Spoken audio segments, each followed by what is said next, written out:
everybody. How is the lockdown treating you? I do hope that you had a chance to look at my previous vlogs.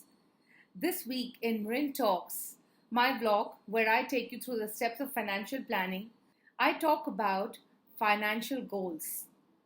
Over the last few vlogs, I covered contingency planning, and in the last vlog, I talked about the principles of investing. Once you've done your contingency planning, you're ready to start investing. Are you ready to start investing? What are your financial goals for 2020? Have you put a thought on some of these goals? Many times I notice people tend to invest money in a very ad hoc manner. For example, right now I'm hearing a lot of people wanting to withdraw from EPF, a lot of people looking at taking the EMI moratorium because they feel that there's a good opportunity in the equity markets. I don't feel that's the right way to invest. If you want to invest the right way, you need to invest as per your financial goals. If you don't invest as per your financial goals, you might end up choosing the wrong product. For example, let's say you want to save to buy a new phone 1 year down the line. And you might think, okay, equity markets are looking really low right now, and maybe it's a good time to invest. And you say, okay, let me go and buy some equity funds, and I will just exit it whenever I want to buy that new phone. But at that point in time, the markets may not be good. And as we all know, 1 year is a very, very short period to look at equity funds. Similarly, I have seen for retirement, which could be 20, 30 years away, people tend to invest in fixed deposits or in very low yielding instruments, which over a period of time don't even beat inflation. Hence, if you want to plan your money in such a way that you're able to fulfill your desires, then you need to do goal planning, for which you need to have financial goals in place. What are financial goals? There are different types of goals that people might have, as I mentioned, to buy a new phone, to save for the down payment of a house, to buy a car, retirement, children's education, start a business. But goals कैसे पूरे होते हैं और goals की कैसे planning करनी पड़ती है, that really depends upon how you set your financial goals. You need to ensure that money needs to be able to make money for you, which means that the money that you're investing needs to be able to grow to fulfill your needs and your desires. There are different types of financial goals. Financial goals can be short term, medium term, and long term in nature. And based on your financial goals, you will choose investments which could be short term investments, medium term investments, or long term investments. Short term goals are those which will occur in the next 2 to 3 years. Medium term goals are those which will occur in the next 5 to 6 years.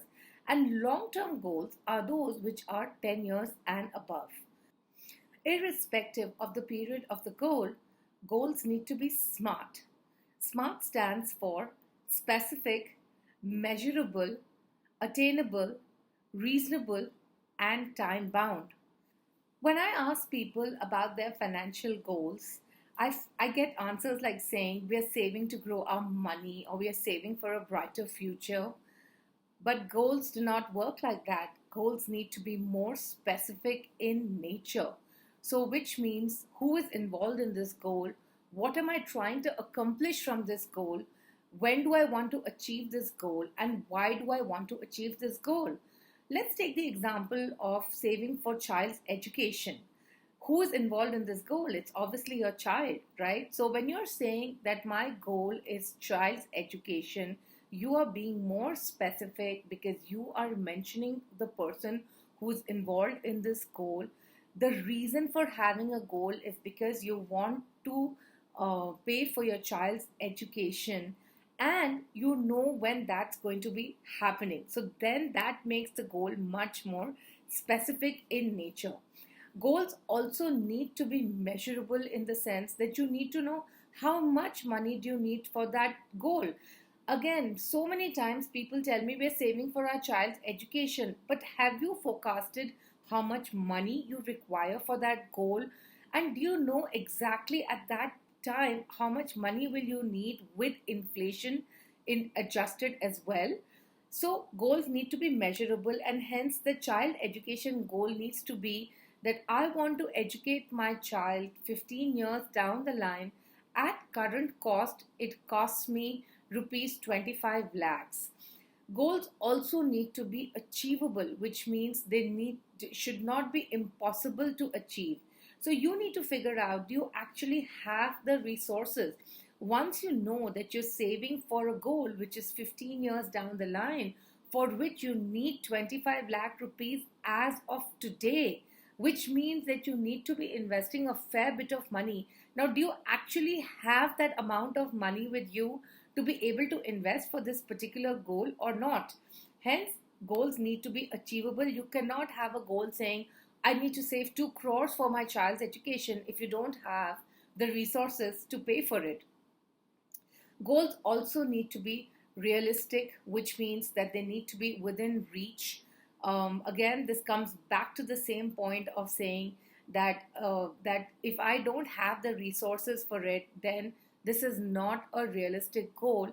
And if I'm not able to commit towards this goal, then it is not a realistic goal as well. Finally, goals also need to be timely, which means that the goal needs to have a deadline, or by which I mean that by when will this goal be achieved. So, when we are looking at a child education goal, we are looking at a goal saying that I need to save for my child's education, which is 15 years down the line, for which I need 25 lakh rupees as of today, which means that I need to be investing rupees 15,000 rupees per month. That is how SMART goals are actually formed. Do go ahead and form your goals. Think about it carefully. Remember, it needs to be achievable. We do have some calculators available on our website in the Knowledge Center section, and I'm just putting up the link for you out here. Do utilize this calculator for you to be able to figure out how much you need to save for each of your financial goals to know whether this goal is realistic and achievable or not. That's it from me today. Please press the bell icon to subscribe. Do write in with your queries, feedback on, and of course, topics that you want us to cover. Till next week, bye bye.